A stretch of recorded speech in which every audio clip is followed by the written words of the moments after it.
नमस्कार दोस्तों। तो मोहम्मद यूनुस यूके गए हुए हैं और यूके में पूरी तरीके से बांग्लादेशी डायस्पोरा ने मोहम्मद यूनुस को नकार दिया है।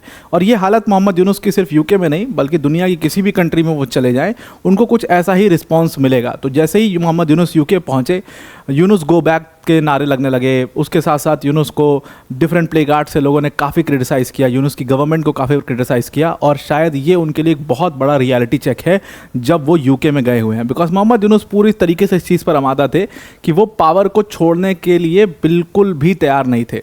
लेकिन अब फाइनली शायद वो इस बात पर आ चुके हैं, क्योंकि वहाँ पर जाकर के ऐसा ही बताया जा रहा है कि उनकी मीटिंग तारिक रहमान से हुई है। अभी मैं आऊँगा उस चीज़ पर कि तारिक रहमान कौन है, उस मीटिंग का क्या मतलब है, उस मीटिंग का मकसद क्या है।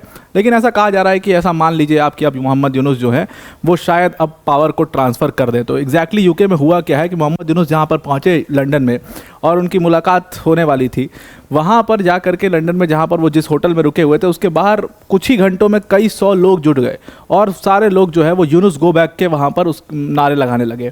अब कहा गया मोहम्मद यूनुस और उनकी सरकार का ये कहना है कि जितने लोग ये नारे लगा रहे थे यूनुस गो बैक के, ये सब अवामी लीग से जुड़े हुए लोग हैं। अब देखिए, अवामी लीग की पॉपुलैरिटी 100% आप कह सकते हो कि अब तो बांग्लादेश में उतना कुछ बचा नहीं है, क्योंकि जितने लोग अवामी लीग के मतलब खास अवामी लीग के लिए काम करते थे उनको उठा करके जेल में भर दिया गया और बाकी लोग वहाँ से भाग निकले हैं। तो दुनिया की किसी भी कंट्री में वो जाएंगे अवामी लीग के, उनको हर जगह पर सपोर्टर्स मिल जाएंगे और वो सपोर्टर्स जो है वो मोहम्मद यूनुस को पूरी तरीके से नकार चुके हैं। और ये आप ये भी नहीं कह सकते कि सारे लोग अवामी लीग के थे, बिकॉज इसमें कुछ लोग बहुत न्यूट्रल, जो मतलब न्यूज़ पर मीडिया पर जो इंटरव्यूज़ जो आ रहे हैं अगर आप देखो तो उसमें कुछ बहुत न्यूट्रल लोग थे जो बांग्लादेश से प्यार करते हैं, जो Bangladesh as a democratic country से प्यार करते हैं। और उनका भी सेम मत था कि मोहम्मद यूनुस को अब पावर छोड़ देनी चाहिए, बिकॉज इसी मोहम्मद यूनुस ने मॉब लिंचिंग करवाई है, वहाँ पर लोगों को मरवाया है, लॉ एंड ऑर्डर सिचुएशन के बुरे हालात हैं। लोगों को देखा गया वहाँ पर प्ले कार्ड्स लिए हुए जहाँ पर लिखा हुआ था कि ये मोहम्मद यूनुस वो आदमी है जिसने जिहादिस्ट को छोड़ दिया, जितने टेररिस्ट थे उनको छोड़ दिया जेल से, और जिन लोगों ने देश की आज़ादी के लिए लड़ाई लड़ी थी, खासतौर से अवामी लीग के जो लोग थे, उनको उठा करके जेल में भर दिया। तो पूरी तरीके से मोहम्मद यूनुस की सरकार में मॉब रूल इस टाइम पर चल रहा है। अभी जो सिचुएशन है मोहम्मद यूनुस के साथ, ये सिर्फ बांग्लादेश के बाहर नहीं है बल्कि सेम सिचुएशन उनके साथ उनके देश बांग्लादेश के अंदर भी हो रही है। अगर आप यूनुस का पूरा इतिहास देखोगे तो जिन लोगों ने उनको सपोर्ट करके पावर में लेकर के आए वो लोग भी अब यूनुस के खिलाफ हो चुके हैं और अब उनको ये समझ में आ चुका है कि समय आ गया है पावर को ट्रांसफ़र करने का। मोहम्मद यूनुस के खिलाफ वो लोग आए हैं, बीएनपी की खालिदा जिया, जिनको कहा जाता था एक समय पर, जिन्होंने यूनुस को काफ़ी सपोर्ट किया। वकर-उज़-ज़मान जो कि बांग्लादेश की आर्मी के चीफ हैं, उन्होंने भी पूरी तरीके से यूनुस को क्रिटिसाइज़ किया है कई जगहों पर। तो ये काम सिर्फ अवामी लीग का नहीं है, बल्कि वो लोग जो सच में बांग्लादेश को एक डेमोक्रेटिक कंट्री की तरह देखना चाहते हैं वो पहले यूनुस को हटाना चाहते हैं किसी तरीके से। बांग्लादेश के अंदर जो पार्टीज़ आज तक यूनुस को सपोर्ट कर रही थी वो उनसे पावर वापस लेना चाहती है, वो पावर का ट्रांसफ़र चाहती हैं कि वो दे दो हमें जल्दी से ताकि हम उसको यूज़ करें। तो इसमें खालिदा जिया है और इसमें वकर-उज़-ज़मान भी है। वकर-उज़-ज़मान एक्चुअल में ही मतलब उनकी जो बात कही वो मिलिट्री चीफ है और ये पूरी तरीके से इस चीज़ को मानते हैं कि मोहम्मद यूनुस अब इलेक्शंस करवाना नहीं चाहते हैं और हमारा सिर्फ इतना एजेंडा है, हमारा ये एजेंडा नहीं है कि हम रूल करें और आर्मी पूरा कब्जा कर ले बांग्लादेश के ऊपर, ऐसा कुछ एजेंडा नहीं है पाकिस्तान की तरह, बल्कि हम ये चाहते हैं कि जल्दी से जल्दी इलेक्शंस किए जाएं। बिकॉज एक्सटर्नल पावर्स को अपनी कंट्री में घुसता हुआ देख ये बात मुझे साफ साफ समझ में आ रही है कि पाकिस्तानी इन्फ्लुएंस बांग्लादेश में कितनी तेज़ी से बढ़ने वाला है। और वकर-उज़-ज़मान इज़ दैट लीडर जो कि काफ़ी एंटी पाकिस्तान है, तो वो पाकिस्तान का ज़्यादा इन्फ्लुएंस आने नहीं देना चाहते हैं। और मोहम्मद यूनुस तो पूरा वेस्टर्न पपेट है, वो जो वो बोलेंगे वही करेगा। तो इस वजह से वकर-उज़-ज़मान से खासा उनको दिक्कत है यहाँ पर। तो अब लड़ाई लेजिटिमेसी की होनी शुरू हो चुकी है बांग्लादेश के अंदर में। इसीलिए कहा गया कि मोहम्मद यूनुस जब यूके गए तो उन्होंने वहाँ पर मुलाकात करी है तारिक रहमान से। अब बात आती है ये तारिक रहमान है कौन। अब कहा गया कि तारिक रहमान से उन्होंने इसीलिए मुलाकात करी है क्योंकि अब तारिक रहमान को चाहते हैं वो कि वो बांग्लादेश में वापस आए और तारिक रहमान के ज़रिए ये पावर ट्रांसफ़र किया जाए। तारिक रहमान एक्चुअल में बीएनपी की जो चीफ़ हैं खालिदा जिया, उनके बेटे हैं और ये साल 2008 से ही यूके में रह रहे हैं। तो मोहम्मद यूनुस गए वहाँ पर, उन्होंने तारिक रहमान से मुलाकात करी और तब ऐसा बताया गया कि ये मुलाकात जो है बहुत ही सिग्निफिकेंट मुलाकात होने वाली है और ये मुलाकात जून 13 को जो होगी इसमें शायद हो सकता है कि यूनुस और तारिक रहमान के बीच में इसी पावर शेयरिंग को लेकर के बातचीत की जाएगी।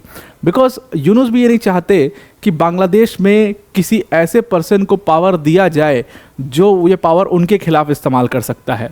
और उनको खालिदा जिया से बहुत ज़्यादा इस चीज़ का डर है। खालिदा जिया ओपनली स्टेटमेंट दे चुकी है दैट मोहम्मद यूनुस पावर का मिसयूज़ कर रहे हैं, वो पावर से हटना नहीं चाहते हैं और उनको ये इसका डर बहुत ज़्यादा सता रहा है। तो अब a type of a moderate leader which he wants to bring, वो यहाँ पर तारिक रहमान हो सकते हैं। इसीलिए तारिक रहमान से कहा जा रहा है कि उनकी मुलाकात जून 13 को होने वाली है। लेट्स सी क्या बातचीत होती है इस पूरे मुलाकात के अंदर में। लेकिन तारिक रहमान की अगर हम बात करें कि तारिक रहमान है कौन, तो देखिए तारिक रहमान वो व्यक्ति हैं जो साल 2008 से, मतलब खालिदा जिया के बेटे थे, साल 2008 से ये बाहर लंदन में रह रहे हैं।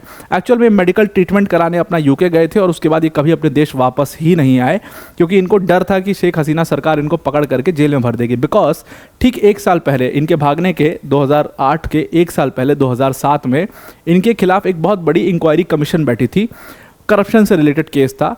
और साल 2023 में उसी करप्शन के केस में इनको 9 साल की सज़ा भी हो गई थी, जब शेख हसीना की ही गवर्नमेंट वहाँ पर थी। तो करप्शन में काफ़ी ज़्यादा ये लिप्त रहे हैं और ऐसा माना भी जाता है कि उस टाइम पर जब इनकी सरकार हुआ, इन लोग की सरकार हुआ करती थी बांग्लादेश के अंदर में, तो तारिक रहमान का मतलब एक खुला मतलब वर्चस्व चलता था बिजनेस लाइन में। तो बिज़नेस टाइप ऑफ एंटिटी हैं ये वहाँ के, और इनका मतलब एक खुला वर्चस्व चलता था। उससे रिलेटेड करप्शन केस इनके ऊपर फाइल हुआ था 2007 में, जिस करप्शन केस में फाइनली इनको 9 साल की सज़ा भी सुनाई गई थी। और इस वजह से जो रहमान हैं वो अपने देश से भाग गए थे और उसके बाद जाकर के यूके में शरण लिए हुए थे। लेकिन कहा जाता है कि इन्होंने ही, तारिक रहमान ही वो व्यक्ति है जिसने पूरी तरीके से फंड्स का मैनेजमेंट किया था शेख हसीना के खिलाफ, जितने भी प्रोटेस्ट हुए थे उसमें। तो शेख हसीना के खिलाफ एकदम फोर फ्रंट पे रहे हैं, सारे कैंपेन्स को इन्होंने रन किया है और इन्होंने ही वो डिमांड करी थी कि शेख हसीना को अब अपनी पोस्ट छोड़ देनी चाहिए। बिकॉज इनको शेख हसीना से दिक्कत भी यही थी कि वहाँ पर इनके खिलाफ जो है वो इंक्वायरी, एंटी करप्शन कमीशन ने इंक्वायरी बैठा दी थी और उसके बाद शेख हसीना की सरकार इनको 9 साल की सज़ा सुना दी थी, जिसके बाद ये कभी अपने देश नहीं लौट पाए। तो वो तारिक रहमान हो सकता है बांग्लादेश की पॉलिटिक्स में वापस लौटेंगे यहाँ पर और यूनुस उनको एक्चुअल में पावर ट्रांसफ़र करेंगे। तो आई होप आपको ये पूरा आर्टिकल समझ में आ गया होगा। वीडियो को एंड करने से पहले अनअकैडमी टीम की तरफ से बड़ी अनाउंसमेंट है कि अगर आप यूपीएससी सीएससी 2026 और 27 की प्रिपरेशन करना चाहते हैं तो अनअकैडमी ने आपके लिए फाउंडेशन बैच लॉन्च किया है। फाउंडेशन बैच सिर्फ और सिर्फ 19,999 के मिनिमम से प्राइस पर लॉन्च किया गया है। प्लस इसके साथ आपको 12 मंथ्स का फ्री एक्सटेंशन भी यहाँ पर दिया जाएगा। अनअकैडमी के टॉप फैकल्टीज़ जैसे मृणाल सर, प्रतीक सर, सुदर्शन सर जैसी फैकल्टीज़ यहाँ पर आपको इन बैचेस के अंदर पढ़ा रही होंगी। जीएस, सीसैट, टेस्ट सीरीज सब कुछ यहाँ पर कवर किया जाएगा। मेंस की जो टेस्ट सीरीज होगी उसका इवैल्यूएशन होगा, डेडिकेटेड डाउट सॉल्विंग सेशंस होंगे और 1-to-1 मेंटरशिप सेशन भी इसमें आपके लिए कंडक्ट कराए जाएंगे। तो आई होप आपको ये पूरा आर्टिकल समझ में आ गया होगा। ये जो ऑफर की लिंक है, कोर्स की लिंक है, इसको हमने डिस्क्रिप्शन में डाल दिया है, उस पर क्लिक करके आप इस बैच को ज्वाइन कर सकते हैं। तो आई होप आपको पूरा आर्टिकल समझ में आ गया होगा। आज के लिए इतना ही। Thank you and have a nice day.